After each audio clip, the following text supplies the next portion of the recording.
Sampurasun, Assalamualaikum warahmatullahi wabarakatuh. Jumpa lagi dengan saya Feni Rama Yulita atau Feni Rama Official, dan ditemani oleh Habib Muhammad Noval Syami Alatas yang menjadi narasumber kita. Beliau akan bercerita bagaimana pengalamannya selama mengruqyah orang-orang di sana gitu ya, Bib ya. Sebelum itu saya mau tanya dulu kabar Habib nih, gimana kabarnya hari ini, Habib? Alhamdulillah ya. Yang penting itu sekarang sehat walafiat ya, Bib ya. Oke, sebelum kita melanjutkan bagaimana cerita-cerita untuk hari ini, untuk kalian yang belum tonton video-video sebelumnya, tolong ditonton dulu. Di situ nanti kita bisa lihat bagaimana pengalaman ruqyah Habib.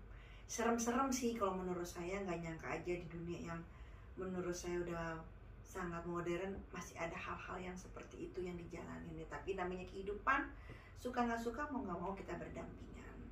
Jangan lupa ya di like, subscribe, comment and share, disebarkan seluas-luasnya biar kita terus tetap semangat. Oke? Langsung aja pengalaman yang hari ini gimana, Bib? Ruqyah lagi dong, berarti. Iya, jadi sebenarnya ada banyak ya. Ada yang pasti sebenarnya sih mau baik, cuman ada satu mungkin yang lebih lebih parah juga sih sebenarnya. Selain ruqyah yang baik itu, ini ada di daerah kota juga, masih di daerah Depok, di Cilodong. Oh iya. Itu awalnya kita diminta bantuan sama satu anak majelis, bisa nggak ke Cilodong gitu kan. Oh ya udah, kapan gitu. Tapi bisanya kapan? Saat itu saya bisanya hari Rabu saat itu. Nah, pas hari Rabu habis Isya kita jalan ke Cilodong. Dikira saya juga sama, dikira juga satu orang doang gitu loh, satu yang mau diruqyah itu satu orang. Nah, kita ke sana sampai di Cilodong, kita ngobrol sampai rumahnya, kita ngobrol. Ternyata itu satu keluarga,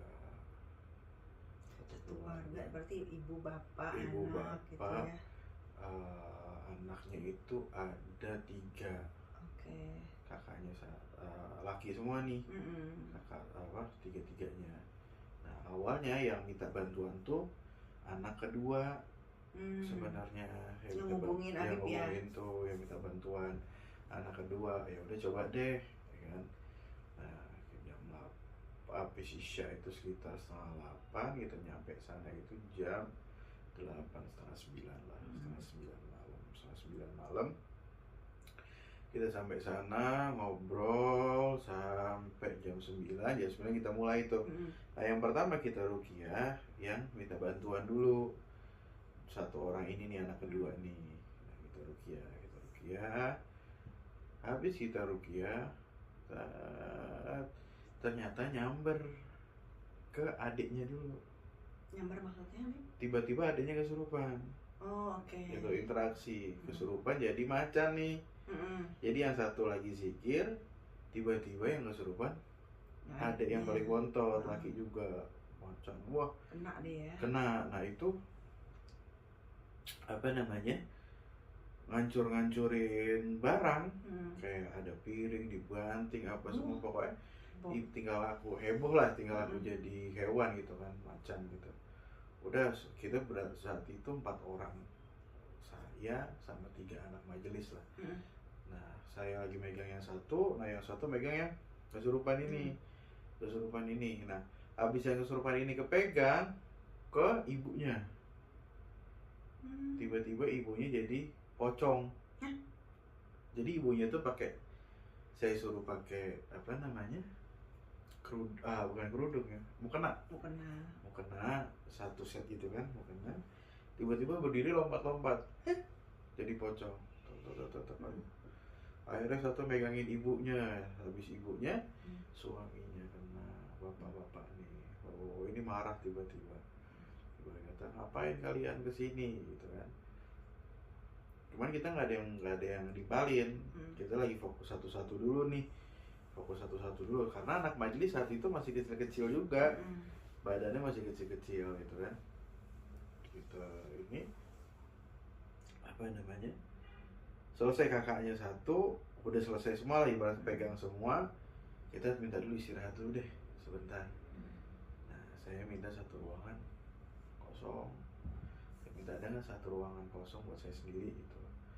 Nah anak-anak di sini dulu, ya udah disiapin, ayo Bib di sini Bib, apa namanya, akhirnya saya zikir di situ, saya sholat sunnah 2 rakaat, saya zikir, saya mau tahu nih, maksudnya ini kenapa gitu loh, ada apa nih di sini nih gitu kan. Nah udah tuh saya zikir, ternyata pas saya zikir ternyata itu di luar lagi kesurupan lagi semuanya. Masih lanjut ya? Masih lanjut, tapi saya terus zikir, biarin dah anak-anak, saya pikir anak-anak majelis bisa lah. Saya zikir terus, zikir lagi. Ternyata ketahuan, saya keluar, nggak tahu tanpa sadar juga saya gebrak itu apa namanya, pintu kan, saya gebrak pintu kamar itu, saya bilang kakaknya, ternyata kakaknya nggak, jadi 3 bersaudara itu yang paling tua itu nggak kenapa-napa. Nah saya tanya, tolong deh bilang sama bapak keluarin semua barang-barang yang bapak pernah pakai lah atau apa gitu. Barang apa ya pokoknya kayak apa namanya, batu lah, cincin apa gitu lah, pokoknya barang-barang mistik lah, barang-barang mistik itu. Akhirnya ditanya sama bapaknya pertama ngomong aku, malah kesurupan lagi, marah-marah lagi. Ngapain kalian kesini? Ini rumah pemuja saya katanya. Rumah pemuja saya katanya gitu. Ini rumah pemuja saya, kalian mau ngapain di sini gitu loh. Kalian nggak bisa ngusir kami di sini, berarti kan banyak nih kami di sini, dia bilang gitu. Akhirnya kita urusin dulu bapaknya, akhirnya keluar, yang interaksi itu keluar, ditanya, coba ngaku deh, daripada begini terus mau kayak gimana, bilang gitu. Akhirnya dikeluarin semua itu batu segini. Batu cincin, kayak batu cincin gitu, batu akik lah. Ini segini gede-gede, ada yang segini, ada yang ini, dikeluarin semua, ada keris kecil, ada wafak juga, ada pokoknya satu kresek hitam kayak biasa kita beli telur, kalau beli apa tuh, nah segitulah. Nah itu maksudnya batunya itu besar, itu dapat dari mana? Enggak lah, kita belum tahu nih dapat dari mana. Yang penting kita bersihin dulu dah. Ya udah, saya apa namanya, saya minta anak majelis ini apa namanya, satu-satu apa, lo baca ini dah. Ini bagi tugas, udah biarin yang kesurupan sendiri, biarin. Udah itu baca semua, udah, nah aman nih, udah mulai kesurupan lagi, ibarat kata udah aman, udah pada muntah semua juga aman. Nah baru kita tanya, Pak ini barang-barang begini dari mana, dia bilang gitu. Ini deh, saya kan jualan kata dia, jadi dia tuh jualan bakso di rumah. Ini saya pakai buat penglaris kata dia gitu. Dapat dari mana? Dia bilang ada Bib, satu daerah, dia bilang gitu. Saya juga melakukan pemujaan lah di situ. Nah, bayar nggak? Bayar. Ternyata batu itu, satu batunya harganya 3 juta.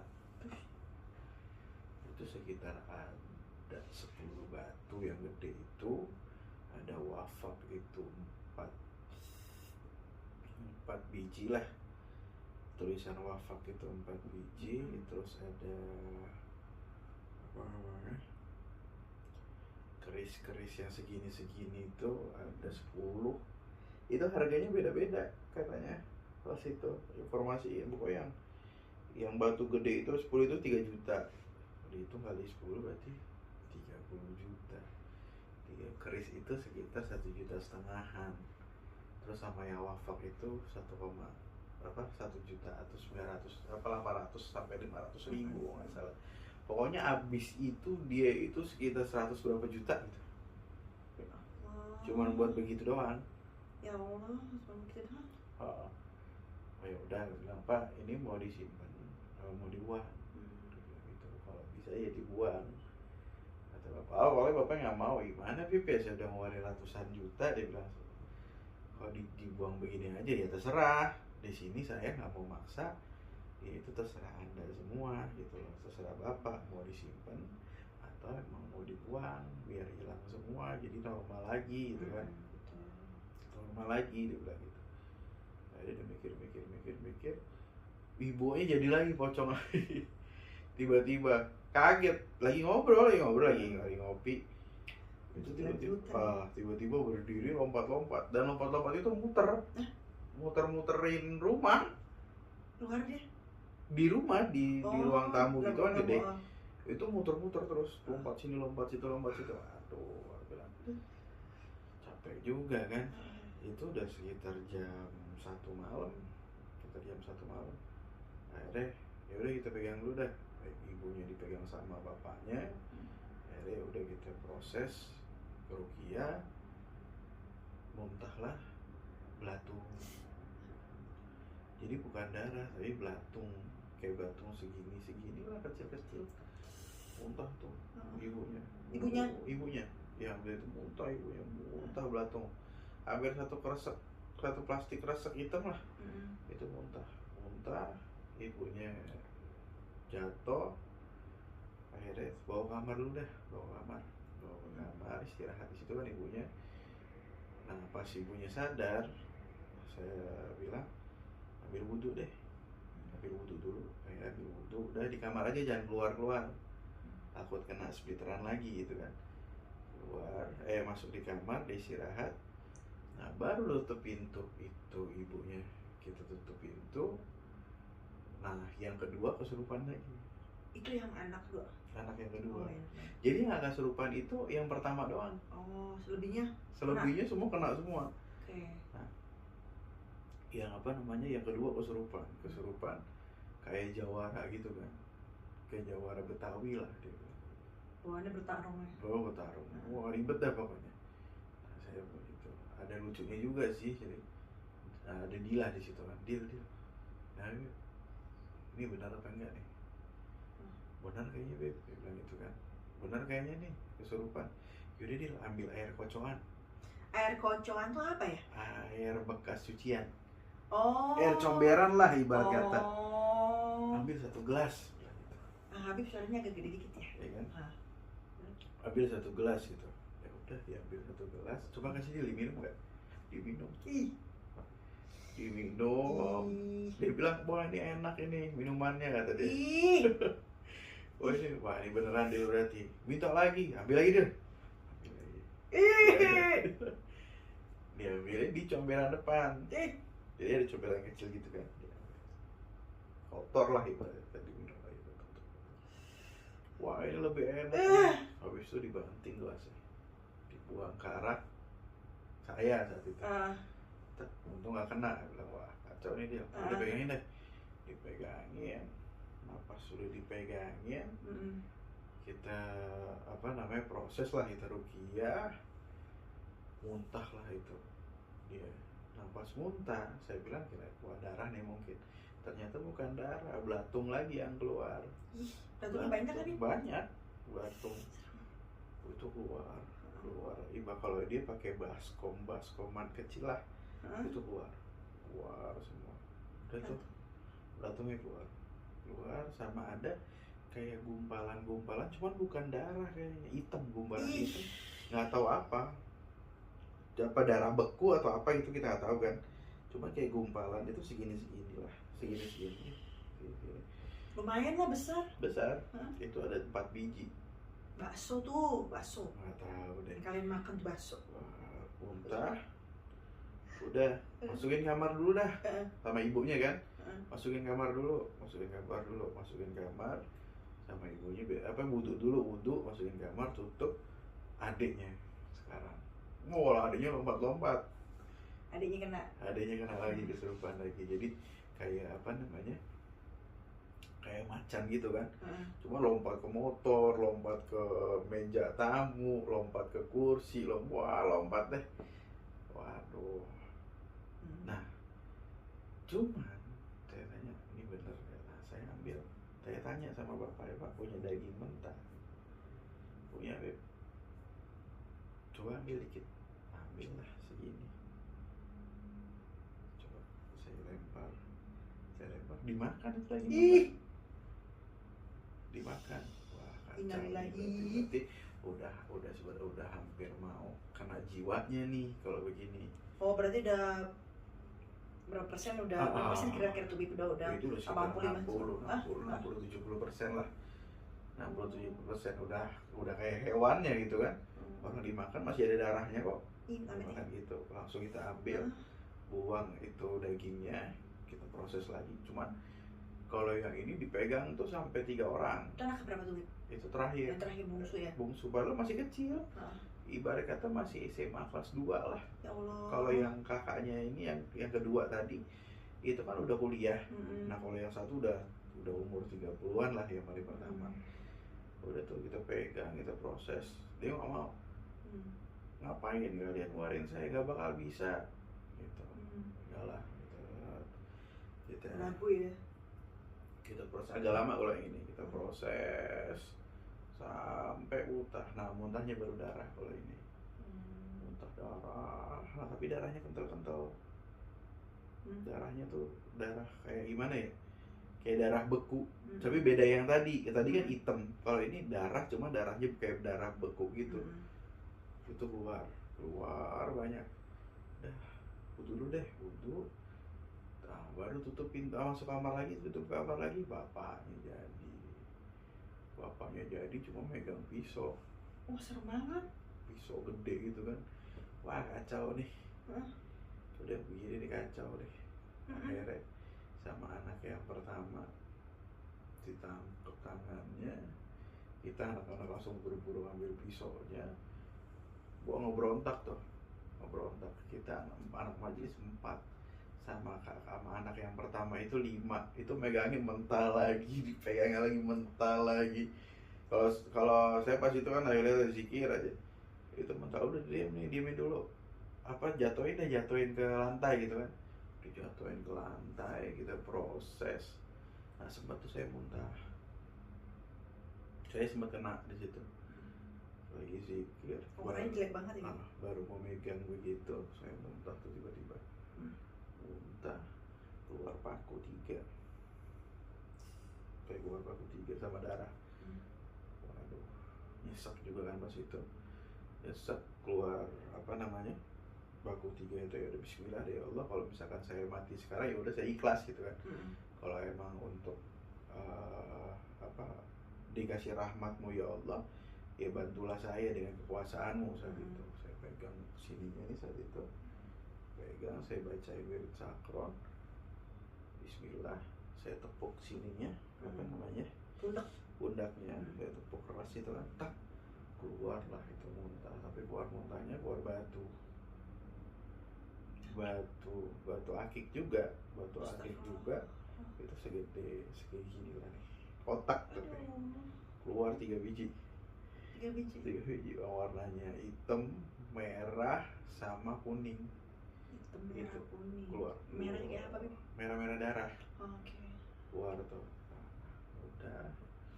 Akhirnya mereka bapaknya wudu. Nah, saya suruh satu keluarga itu sholat taubat. Sholat taubat deh. Udah musyrik ya. Sholat taubat dulu. Sholat taubat. Nah, pas sholat taubat saya balik lagi ke kamar yang tadi, ke kamar yang satu sendiri itu. Saya bidik lagi di situ. Ya Allah, minta petunjuk, ini apa nih sebenarnya yang bikin ini. Nah pas wirid saya dengar suara di depan saya tuh dek. Apa nih? Cuman saya nggak berani melek kan itu. Wirid aja ada bismillah. Cuman kok tek kayak nggak deket. Apaan nih? Pas saya ngeliat ini pocong tiba-tiba. Saya lagi duduk, pocong terus tinggi pocongnya dan bau busuk. Ih, ya iyalah Bi, pas bau channel. Iya, nggak ada di situ. Nggak ada ya. Terus sontak dong, maksudnya refleks, astagfirullahaladzim. Cuman terus saya wirid, hilang. Saya wirid lagi, ya Allah, apalagi di. Saya wirid. ada suara lagi tuh, dek, masa pocong lagi ya bilang. Pas saya melek, bukan pocong lagi, jadi sesosok manusia, cuman mukanya macan begitu. Manusia mukanya macan gitu kan, siluman lah ibaratnya tuh. Terus saya tanya, kamu yang apa namanya, yang nguasain sini atau bagaimana, dia bilang gitu. Saya yang dipuja mereka, dia bilang. Dipuja Bon Jovi soalnya. Saya dipuja mereka. Terus ya udah, sekarang baliklah ke alam kamu gitu kan. Dia bilang baliklah ke alam kamu, kita udah gak ada urusan lagi. Ya sudah, dia bilang. Awalnya gak mau. Tapi maaf ya, potong dulu. Tadi pocongnya setinggi apa? Satu ya, inilah. Kurang lebih 2,5 meter. Oh, tinggi ya. Tinggi, 2,5 meter tinggi. Pocongnya tinggi dan gede gitu. Ya Allah. Nah, terus kalau yang manusia yang kepala macan? Kayak manusia biasa. Oh, manusia. Cuman kepalanya aja macan gitu. Tapi badannya biasa? Badannya manusia. Nggak berbutut? Enggak. Oh, oke. Cuman palanya aja gitu. Kayak pakai orang pakai topeng macan lah. Oke. Gitu. Ya udah, sekarang ide, wah enggak, ini masih ada perjanjian gini. Udah apa namanya? Lo punya ilmu apa, gue punya ilmu apa saat itu. Lo punya ilmu apa, gue punya ilmu apa dah. Ayo deh, yang mati duluan siapa, bilang gitu. Ya udah, saya pasrah Allah, saya wirid. Di situ hilang lah itu. Nah, saya balik lagi keluar. Nah, pas mau balik keluar, itu kayak badan itu, saya minta tolong, Dil, tolong lihat badan Abi belakang ada apaan sih. Pasti belakang itu biru-biru semua sih. Biru memar-marip. Lebam. Oh, lebam. Kayak habis dipukul gitu kan. Di mencet juga sakit gitu. Oh, emang yang Abi perasain apa kok? Nggak tahu, tiba-tiba lihat gitu. Tiba-tiba pas mau bangun itu keluar itu tiba-tiba sakit. Sakit waktu di bagian punduk sini. Dia coba dong, tolong dia lihat pas dibuka. Sini memar gede. Satu belikat inilah, 2 gitu. Memar. Aduh, udah deh. Bismillah. Udah, baru saya tanyalah sama si bapak sama satu keluarga ini. Ternyata keluarga ini beda-beda. Maksudnya? Jadi punya ilmu atau nyugihnya itu beda-beda. Pesugihan itu beda-beda. Yang bapak ini dengan yang tadi apa namanya, manusia pala harimau tadi itu, ya kan? Nah, ibunya ini ternyata main juga. Ibunya sama anaknya yang kedua. Dia itu sampai ibarat kata apa sih, meditasi ya, wirid gitu, berdiam diri di kuburan. Berdua nih. Ibarat kata ada satu kuburan yang emang dikeramatkan lah ibarat kata di situ, tapi cuma buat orang begitu-gituan aja, kayak ibarat kata lo kalau mau dagang laris bermalam di sini dah. Ya benar. Nah, ibu sama anaknya yang kedua. Di situ. Ibarat kata ngasih sesaji di situlah setiap malam. Nah, anak yang terakhir dia ikut perguruan yang seperti itu. Yang terakhir tuh. Yang terakhir. Jadi beda-beda nih. Yang enggak, yang polos cuma kakaknya yang pertama. Yang bener deh. Yang bener. Ya Allah, berarti kasihan juga tuh anak yang pertama ya. Iya. Keluarganya mayoritas kayak gitu semua. Kayak gitu semua, makanya wah kacau juga nih. Cuma kita bilang ya udah, sekarang udah bersih, udah ini, akhirnya boleh tuh dibuang. Apa namanya tadi, barang-barang tadi tuh, ya udah buang aja. Akhirnya saya minta suruh anak majelis itu buang, ya dibuang lah. Nah, pas dibuang itu ada satu internet tiba-tiba di depan tuh bolong. Jatuh, ada satu jatuh. Pas sesuatu jatuh itu ternyata bangke, bukan bangke tikus, bangke burung jatuh. Buang deh, berarti udah ibarat kata tanahnya udah hilang tuh. Perjanjiannya putus di situ. Ternyata rumah itu jadi kayak bahan tanaman mereka juga gitu, jadi tempat tinggal mereka gitu. Yang liar dia juga ke situ. Dari situ akhirnya kebuka soalnya pintunya. Udah, Alhamdulillah itu selesai pas azan subuh selesai. Ih, lama dong. Dari jam 9 sampai azan subuh jam 5. Lama, midnight show. Setengah 5. Udah akhirnya udah ini nggak mau lagi, kita bilang jangan main gitu lagi. Ya udah akhirnya kita pulang. Nah pas jadi dan diuji juga mereka ternyata. Jadi dapat kabar dari anak majelis juga itu sampai 2 mingguan bakso itu nggak ada yang beli. Tetap itu adalah ujian. Dicuci lah ibaratnya. Dicuci, maksudnya kalian masih tetap istiqomah nggak dengan keimanan yang baru gitu kan?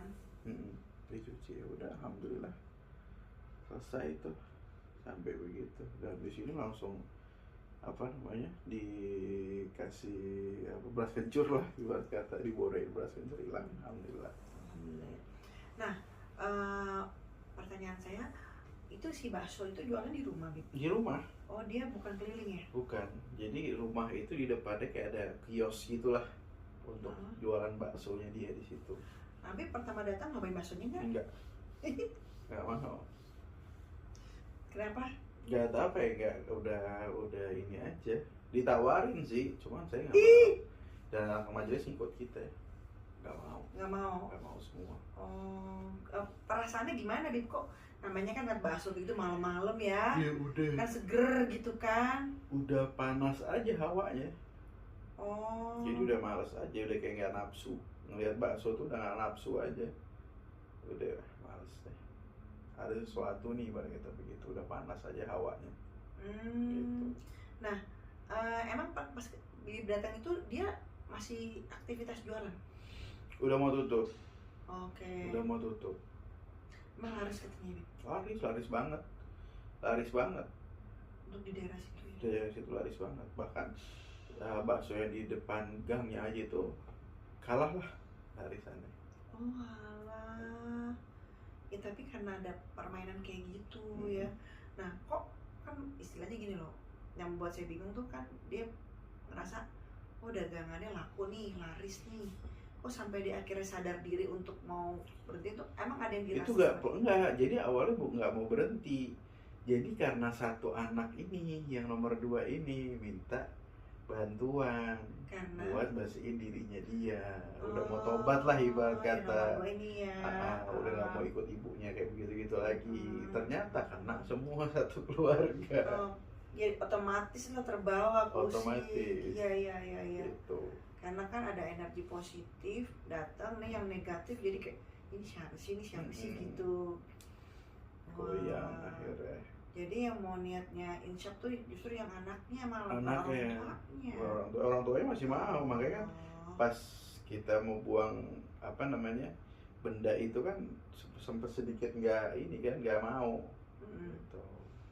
Ya Allah, si bapak si ibu bukan memberikan contoh yang baik dan benar, malah menjerumuskan untuk hal kayak gitu sih. Gimana deh ya, ini dia uniknya. Kalau kita bilang masa sih di zaman sekarang masih ada sih yang kayak gitu-gitu, ya mau nggak mau, suka nggak suka, ya modern, ya masih dengan kehidupan yang seperti itu gitu ya, namanya pilihan hidup gitu ya. Cuman saran kami ya, hal kayak gitu lebih baik sih dijauhin aja ya, Bebe. Yeah. Karena pasti akan kena efek ya. Pasti ada efeknya. Kebiasaan itu kalau yang pesugihan atau mau untuk dagang atau untuk apa itu paling bertahan 5 tahun. 5 tahun terperbarui lagi, 5 tahun berbarui lagi. Oh gitu ya, jadi upgrade terus. Gilanya, setan aja perlu di-upgrade loh, bukan handphone aja, bukan teknologi aja. Nah, berarti yang pocong itu yang ibu kali ya? Ibu. Karena ibu sibuk reaksinya kan jadi copong kan, jadi subus. Jadi ibu sama anak yang kedua, cuman anak yang kedua itu kan masuk yang di kuburannya. Jadi dia itu ke kuburan jawara gitu. Baru diam dirinya. Tapi nggak dipendem? Oh, cuma masuk situ doang. Oh, kalau si bapak tuh berguru di mana? Dia nggak nanya? Nggak nanya gitu. Itu udah capek banget. Oke. Oke, ini cerita menarik banget gitu kan. Jadi setelah itu dengar nggak Habib sekarang ini atau gimana? Mereka terakhir sih jualan udah masih jualan, terakhir masih jualan ya, alhamdulillah udah bagus lah. Mereka kan harusnya udah dapat pelanggan dong ya. Tinggal menjaga kualitas aja, jangan bergantung lagi sama makhluk-makhluk seperti itu ya. Seperti itulah kehidupan ya. Untuk teman-teman silakan di komen gitu kan, kalau ada pengalaman pernah bertemu seperti itu silakan di komen. Nah, oke, terakhir di pertanyaannya, untuk manusia awam nih ya, kalau kita mau makan di tempat makan kayak gitu ya, sekiranya memang ada hal-hal yang negatif gitu, reaksi apa yang kita rasa gitu? Bismillah dulu aja, minimal Bismillah lah. Bismillahirrahmanirrahim gitu kan, kita baca basmalah mau makan atau pas mau masuk ruang satu tempat makan, Bismillah. Nah, rasain aja kalau ada satu hati yang nggak enak, mending nggak usah gitu. Ada perasaan yang kayaknya ada sesuatu hal yang nggak benar nih, keluar aja, mending nggak usah. Pokoknya kalau ada perasaan nggak enak gitu, keluar aja, mending ganti yang lain lah gitu. Tuh ya gitu ya. Jadi nah, kalau ada orang yang kan ada yang peka, ada yang nggak peka nih. Seandainya orang yang nggak peka nih terus udah ketelan duluan, tuh jatuhnya hukumnya gimana tuh? Nggak apa-apa, nggak ada dosa. Insya Allah ada pertolongan dari Allah ya. Iya, nggak dosa, karena kan nggak tahu. Iya. Nah, yang dimakan itu insya Allah nggak masalah, nggak karena nggak ketahuan itu kan, ketidaktahuan itu ya Allah pasti ngebantu ya, ada pertolongan Allahnya ya.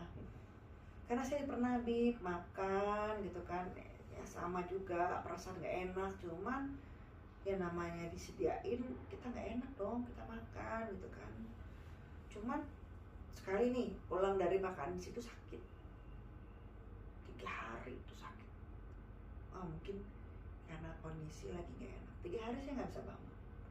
Nah, kemudian ada undangan lagi di restoran itu juga, saya makan lagi sama, pulang dari situ udah bergeletak 2 hari tuh nggak bisa bangun juga, kayak orang kaku gitu semua badan. Nah, pas yang ketiga sampai detik ini setiap ada undangan itu akhirnya saya nggak mau kan.